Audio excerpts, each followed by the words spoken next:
Alright folks, so the NFL schedules have finally been released.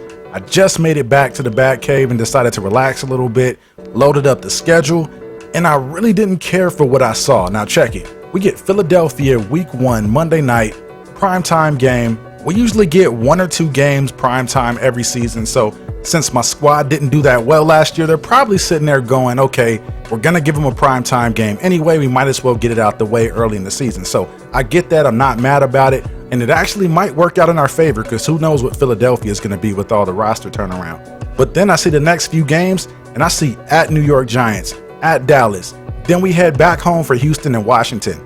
The problem I have with that is that we're a good 5 weeks into the season, we play the entire NFC East, and we've yet to see a division opponent.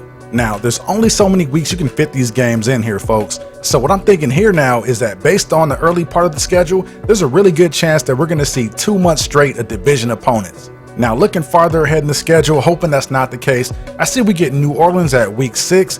I have no issue with playing them week 6, but it's our first division opponent, and we play them on the road on a Thursday night.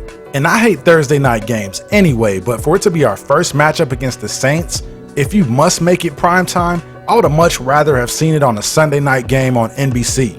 But anyways, looking on to week 7, we're at Tennessee. Week 8, we're back home for Tampa Bay, and then on the road again week 9 in San Francisco. And I actually might be at that game in San Francisco, so I might be doing a live vlog or something like that, but we'll see how that goes. Moving on to week 10, we've got our bye week, and I love having bye weeks any week between week 8 and week 10 just so that teams can get rested up and come back and really be ready to go for the home stretch. After the bye week, we've got 2 straight home games versus the Colts and Vikings, and then, just like I was afraid of, we transition into the dreaded gauntlet of division opponents. The reason I say that is because 5 of the last 8 games are all in the NFC South.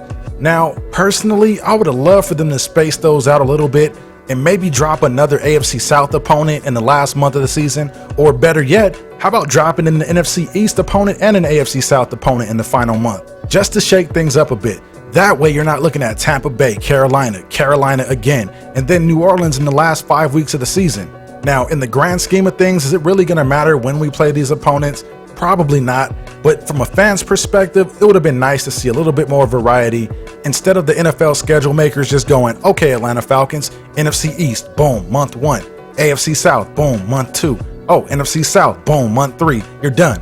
It's like there was no creativity involved in that process whatsoever. But anyways, folks, that's our schedule. It is what it is, and that's what the Falcons are gonna have to play. So I'm not going to give you my record prediction for the year just yet. I want to wait until after the draft, closer to training camp, and then I'll readdress it and talk about wins and losses. But till then, folks, I'm signing off. I hope you guys enjoyed this video. Make sure you like this video if you enjoyed any part of it, or if you didn't, that dislike button works just fine too. And I'm curious, you guys, drop me a comment below and let me know what your thoughts are on your team's schedule. Did you guys get a good schedule? Do you hate your schedule? What do you guys think? Anyway, folks, I'm signing off. I'll see you in the next video real soon.